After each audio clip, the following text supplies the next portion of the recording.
Vítajte pri ďalšom dieli podcastu Pivný puls, zhrnutí najdôležitejších noviniek z pivného sveta za minulý týždeň.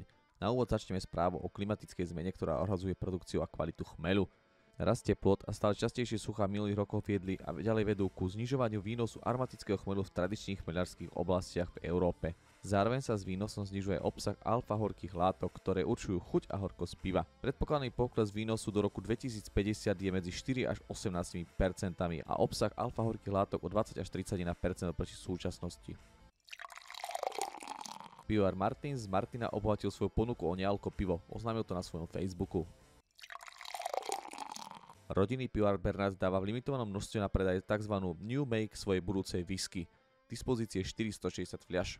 Každá fľaša New Make Bernard je originálna. Etikety nie sú označenie ročníku a jedinečné číslo fľaše. Destilát obsahuje 66,6% alkoholu, objem fľaše je 0,2 litra. Zatiaľ čo pivovar dáva možnosť ochutnať New Make, väčšina várky je zrej od minulej jary v pivniciach v 190 litrových dubových sudoch od amerického prémiového bourbonu. Whisky Bernard bude single malt, teda sladová whisky z jednej šarže. Whisky vznikla zo sladu, ktorý vyrába pivovar Bernard vo vlastnej sladovni.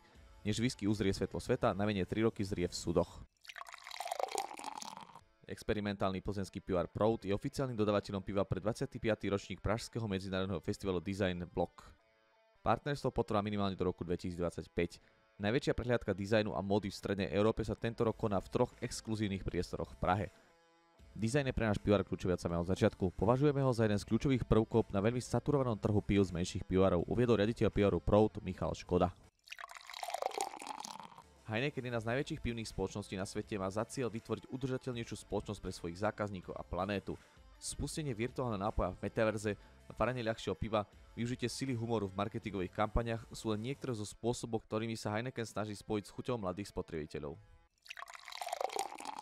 A teraz niečo na povzbudenie. Výskum z roku 2017 poukazuje na skutočnosť, že pivo robí ľudí šťastnejšími. Vraj je to tým, že jeho zložky obsahujú aktívny dopaminový receptor, navodzujúci radosť a potešenie.